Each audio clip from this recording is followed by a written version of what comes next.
Lieutenant general Aamir رضا کی 4 star general کے عہدے پر ترقی۔ وزیر اعظم شہباز شریف نے 4 اسٹار جنرل عامر رضا کو کمانڈر نیشنل اسٹریٹجک کمانڈ مقرر کر دیا۔ General Aamir Raza chief of general staff کے عہدے پر خدمات انجام دے رہے تھے۔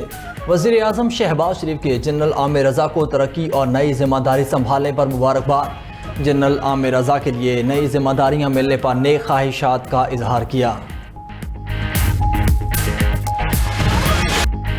نئے مقدمات اب وفاقی آئینی عدالت میں سنے جائیں گے۔ سپریم کورٹ نے فیصلہ سنا دیا۔ تمام نئے مقدمات آئینی عدالت کو منتقل کرنے کا حکم۔ سپریم کورٹ نے نیب اور وفاقی حکومت کا موقف درست قرار دے دیا۔ عدالت نے فیصلے میں لکھا کہ آرٹیکل 175 اور نیب قانون کے تحت سپریم کورٹ کے پاس نئے مقدمات سننے کا اختیار نہیں۔ نئے مقدمات کی سماعت کے لیے وفاقی آئینی عدالتی مجاز فارم ہے۔ ایک ہی مقدمے کا ایک حصہ سپریم کورٹ اور دوسرا وفاقی آئینی عدالت میں نہیں چل سکتا۔ اختیار سماعت کا تعین قانون کرتا ہے، نہ کہ فریقین کی پسند یا رضامندی۔ کسی درخواست گزار کی خواہش پر نیا قانونی فارم تخلیق نہیں کیا جا سکتا۔ فیصلہ سپریم کورٹ کے جج جسٹس محمد علی مظہر نے پڑھ کر سنایا۔ سپریم کورٹ نے 16 جولائی کو فیصلہ محفوظ کیا تھا۔ عدالت میں نیب کے ایک زیر سماعت کیس کے دوران اختیار سماعت کا سوال اٹھایا گیا تھا۔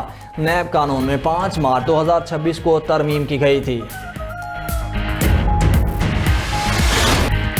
امریکہ نے ایران پر حملوں کا دائرہ وسیع کر دیا۔ امریکی فوج کی ایرانی شہروں پر مسلسل 13ویں رات بمباری۔ ایران کے جزیرہ کشم میں خوفناک دھماکوں کی آوازیں۔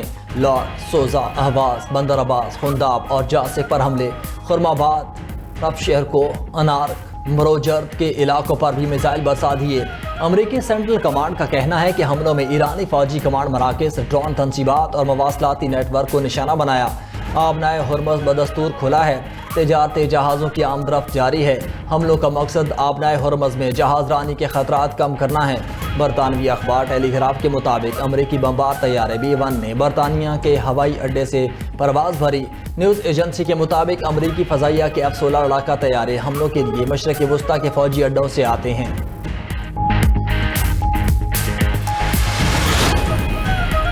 پاسداران انقلاب کا کرمان میں امریکی ٹومہاک میزائل تباہ کرنے کا دعویٰ۔ ایران کی طرف سے کشم میں لڑاکا طیارہ مار گرانے کی اطلاعات۔ کویت میں بھی امریکی فوجی اڈے پر میزائل حملے۔ کویت کے مختلف علاقوں میں دھماکوں کی آوازیں سنی گئی۔ بحرین اور اردن میں امریکی فوجی تنصیبات پر ڈرون حملوں کا دعویٰ۔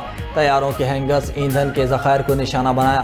پاسداران انقلاب کا کہنا ہے کہ ایران کے خلاف استعمال ہونے والا ہر فوجی اڈہ ہمارا جائز ہدف ہوگا۔ ایرانی سپریم لیڈر مجتبیٰ خامنائی کے عسکری مشیر محسن رضائی بولے کہ ٹرمپ اب ایک مجبور اور بے بس انسان ہے۔ انفراسٹرکچر پر حملے پر ایرانی رد عمل انتہائی شدید اور سخت ہوگا۔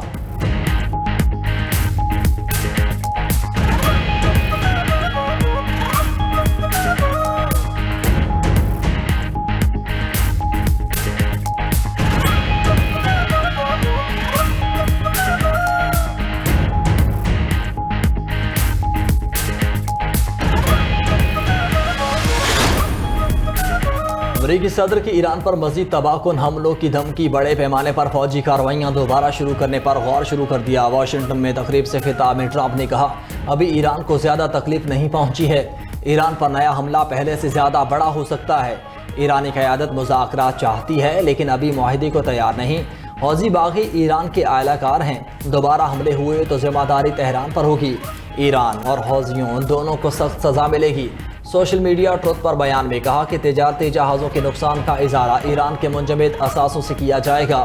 تمام نقصانات ایرانی رقم سے پورے کیے جائیں گے۔ امریکی وزیر خارجہ مارکو روبیو نے کہا کہ ٹرمپ کی ایران پالیسی جیسا کرو گے ویسا بھرو گے پر مبنی ہے۔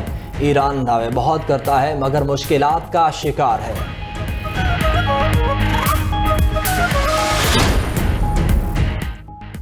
بلا سوچے سمجھے جاری ہے، ٹرمپ کو بھاری قیمت چکانے پر مجبور کرے گی۔ امریکی صدر کی دھمکیوں پر ایرانی وزیر خارجہ کا رد عمل۔ عباس عراقچی نے کہا کہ امریکی حکومت زمینی حقائق کو نظر انداز کر رہی ہے۔ ان کی توجہ صرف 2028 کے صدارتی انتخابات پر ہے۔ امریکہ ایران کے حوالے سے اپنا جابرانہ اور غیر منطقی رویہ بدلے۔ پیغام رسانی کے لیے ثالثوں کی کوئی کمی نہیں۔ اصل مسئلہ امریکہ کا حاکمانہ انداز فکر ہے۔ ایرانی عوام کے حقوق کے احترام کے بغیر کوئی پیش رفت ممکن نہیں۔ یہ بھی کہا کہ منجمد ایرانی اثاثوں پر قبضہ کرنا انتہائی اشتعال انگیز قدم ہے۔ اثاثوں پر قبضہ معمول بن بن گیا تو دنیا میں کسی کا بھی سرمایہ محفوظ نہیں رہے گا۔ ایرانی اسپیکر پارلیمنٹ باقر کالیباف نے ٹرمپ پر طنز کیا کہ امریکہ ایران کو سزا دینا چاہتا تھا، تیل کی قیمتیں بڑھا کر خود کو ہی سزا دے ڈالی۔ خام تیل کی قیمتیں 3 ہندسوں میں پہنچ گئی ہیں۔ پنجاب بھر میں مانسون بارشوں کا طاقتور سپیل جاری، لاہور میں برسات کی جھڑی لگ گئی، وقفے وقفے سے جاری بارش سے نشیبی علاقے زیر آباد ہے۔ رائے ونڈ، جوہر ٹاؤن، کینال، مغل پورہ، ہربنس پورہ میں بارش، سمن آباد، اچھرا، مسلم ٹاؤن، گارڈن ٹاؤن، کلمہ چوک میں بھی برسات، لکشمی چوک سمیت اندرون لاہور بھی گلیاں پانی میں ڈوب گئیں۔ بند روڈ کے علاقے میں گھر کی چھت گرنے سے خاتون اور بچی زخمی، ریسکیو ٹیم نے ملبے تلے دبی خاتون اور 8 سالہ بچی کو نکال لیا، بچی کی حالت تشویشناک۔ رائمنڈ روڈ پر قزلباش چوک کے قریب سڑک میں گھڑا پڑ گیا، گھڑے سے بچتے ہوئے ڈمپر ڈیوائیڈر سے جا ٹکرایا، اگلے دونوں ٹائر پھٹ گئے۔ علامہ اقبال ٹاؤن اور جوہر ٹاؤن کی 2 سڑکوں پر بھی گھڑے پڑ گئے۔ ادھر گجرانوالہ میں چوتھے روز بھی وقفے وقفے سے بارش کا سلسلہ جاری، شہر کے نشیبی علاقوں میں ایک بار پھر پانی جمع ہو گیا۔ مرید کے شہر اور گردنواہ میں شدید بارش سے پانی انڈر پاس سے بھر گئے۔ بارش کی وجہ سے لاہور سمیت متعدد شہروں میں کئی گھنٹے بجلی بند رہنا معمول بن گیا۔ بلوچستان، خیبر پختونخوا، آزاد کشمیر اور گلگت بلتستان میں تباہ کن بارشیں۔ بالائی بلوچستان میں موسلادھار بارشوں کے بعد سیلابی ریلا ضلع نصیر آباد میں داخل ہو گیا۔ زرینہ فلیجی کے گھروں میں سیلابی پانی داخل، لوگوں کو مشکلات کا سامنا۔ 76 سے آنے والا سیلابی ریلا ڈیرہ مراد جمالی شہر کی طرف بڑھنے لگا۔ پیٹ فیڈر کینال میں چھتر ندی کا سیلابی ریلا داخل ہو گیا۔ خیبر پختونخوا کے ضلع خیبر کے علاقے باڑہ اکاخیل میں کمرے کی چھت گرنے سے 2 کمسن بچے جاں بحق ہو گئے۔ آزاد کشمیر کے مختلف اضلاع میں بھی موسلادھار بارشوں کا سلسلہ جاری۔ کوٹلی، ہوئی رٹا، چڑھوئی، نقیال، دولیا، جٹا، سہنسا میں برسات۔ استور میں شدید بارشوں کے بعد متاثرہ علاقوں میں بحالی کا کام جاری۔ پنجاب میں ڈیرہ غازی خان کی کوہ سلیمان رینج پر شدید بارش، برساتی ندی نالوں میں طغیانی۔ مبارکی، اقبائی اور دیگر سیاحتی مقامات سے واپس آنے والے سیاح پھنس گئے۔ بارڈر ملٹری پولیس نے سیاحوں، مسافروں اور قبائلی علاقوں کے مقیموں کو محفوظ مقامات پر منتقل کیا۔ اٹک میں دفعہ 144 نافذ، ندی نالوں، نہروں اور دریائے سندھ میں نہانے پر پابندی لگا دی گئی۔ حکومت نے ایک بار پھر پیٹرول اور ڈیزل مہنگا کر دیا، پیٹرول کی قیمت میں 4 روپے 40 پیسے فی لیٹر کا اضافہ، پیٹرول 331 روپے 52 پیسے فی لیٹر تک پہنچ گیا، ڈیزل بھی مزید 3 روپے 62 پیسے فی لیٹر مہنگا، نئی قیمت 378 روپے 66 پیسے فی لیٹر ہو گئی۔ اوکرا نے پیٹرولی مصنوعات کی قیمتوں میں اضافے کا نوٹیفیکیشن جاری کر دیا۔ 18 جولائی سے اب تک پیٹرول کی قیمت میں مجموعی طور پر 40 روپے 40 پیسے فی لیٹر کا اضافہ ہو چکا، ڈیزل کی قیمت 7 روز میں 55 روپے فی لیٹر سے زائد بڑھی ہے۔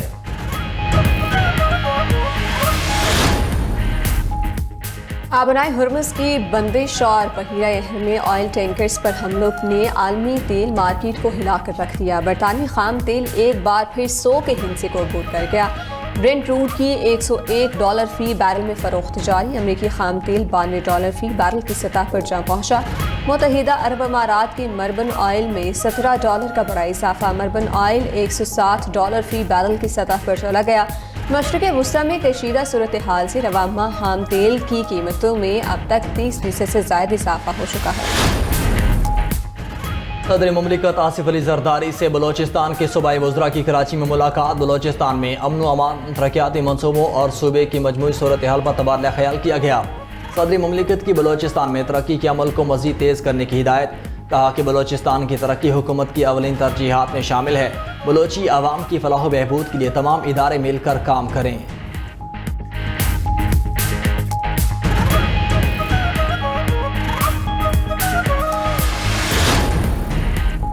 نون لیگ کی آزاد کشمیر میں انتخابی مہم عروج پر، قائد مسلم لیگ نون نواز شریف اور وزیر اعلیٰ پنجاب مریم نواز آج میرپور میں جلسے سے خطاب کریں گے۔ قائد اعظم اسٹیڈیم کے باہر پنڈال سج گیا، 20 فٹ اونچا اسٹیج لگا دیا گیا۔ جلسے کا آغاز نماز جمعہ کے بعد ہوگا۔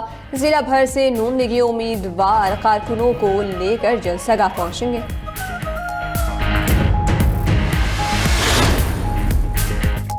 نائب وزیر اعظم شنگھائی تعاون تنظیم کے وزرائے خارجہ اجلاس میں شریک، SCO اجلاس سے پہلے رکن ممالک کے وزرائے خارجہ کا روایتی گروپ فوٹو۔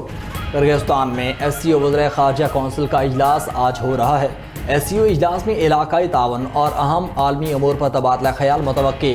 نائب وزیر اعظم اسحاق ڈار کی رکن ممالک کے وزراء خارجہ سے ملاقاتیں بھی ہوں گی۔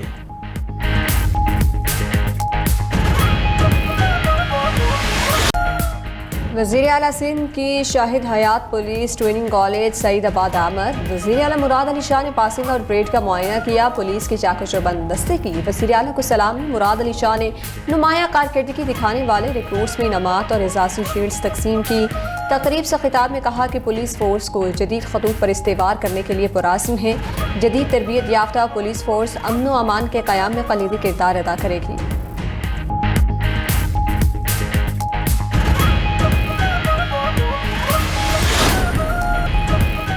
پاکستان سمیت 8 ممالک کی اسرائیلی اقدامات کی شدید مذمت۔ سعودی عرب، قطر، ترکیہ، مصر، اردن، انڈونیشیا اور UAE کا مشترکہ اعلامیہ جاری۔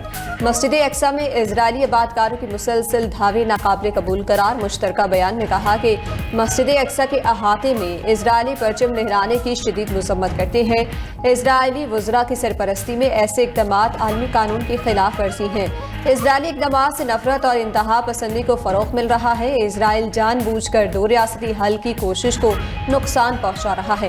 اسرائیل کو مقبوضہ یروشلم یا مقدس مقامات پر کوئی خود مختاری حاصل نہیں۔ مسجد اقصی کا پورا رقبہ صرف مسلمانوں کی عبادت گاہ ہے۔ اسرائیل فوری طور پر نمازیوں پر عائد پابندیاں ختم کرے۔ عالمی برادری اسرائیل کو غیر قانونی اقدامات روکنے پر مجبور کرے۔ اسرائیلی وزیر اعظم نیتن یاہو کو گرفتار کر کے عالمی عدالت انصاف میں پیش کیا جائے۔ انسانی حقوق کی عالمی تنظیم ایمنسٹی انٹرنیشنل کا مطالبہ۔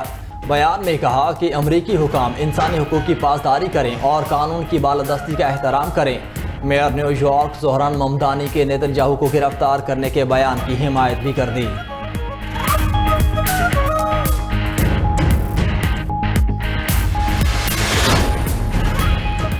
امریکی سینیٹ نے ایران کے خلاف جنگ روکنے کی قرارداد مسترد کر دی۔ امریکی سینیٹ میں قرارداد کی مخالفت میں 49 اور حق میں 47 ووٹ آئے۔ ادھر امریکی ایوان نمائندگان نے صدر ٹرمپ کے ایران میں بلا اجازت فوجی کارروائیاں کے اختیارات محدود کرنے کی قرارداد منظور کر لی۔ قرارداد کے حق میں 214 اور مخالفت میں 208 ووٹ پڑے۔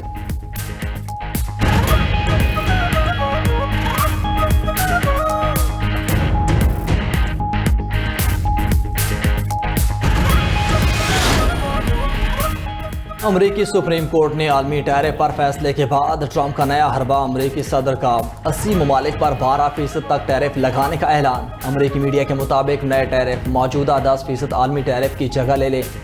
امریکی سپریم کورٹ نے صدر ٹرمپ کے گزشتہ ٹیرف کو کل عدم قرار دیا تھا۔ ٹرمپ انتظامیہ کا موقف ہے کہ کئی ممالک جبری لیبر ختم کرنے میں ناکام رہے۔ اقدام جبری مشقت سے تیار مصنوعات کی روک تھام کے لیے اٹھایا گیا۔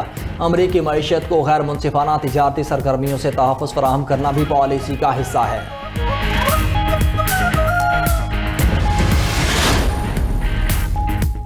نئے ٹیرف پر یورپی یونین کا ٹرمپ سے وضاحت مانگنے کا فیصلہ۔ نئے ٹیرف کے جواز اور جبری مشقت کے الزامات پر اظہار تشویش۔ یورپی یونین خارجہ پالیسی کی سربراہ کایا کلاس نے امریکہ کے یورپی یونین پر نئے ٹیرف کو منفی سرپرائز قرار دے دیا۔ کہا کہ یورپی یونین نے تجارتی معاہدے کی تمام شرائط پوری کی ہیں۔ امریکہ کی طرف سے نئے ٹیرف کی توقع نہیں تھی۔ یورپی پابندیوں نے روس کے لیے بیرون ملک سے سرمایہ اٹھانا مشکل بنا دیا۔ یورپی یونین کی پابندیوں کا بنیادی مقصد روس کو یوکرین جنگ کی فنڈنگ سے محروم کرنا ہے۔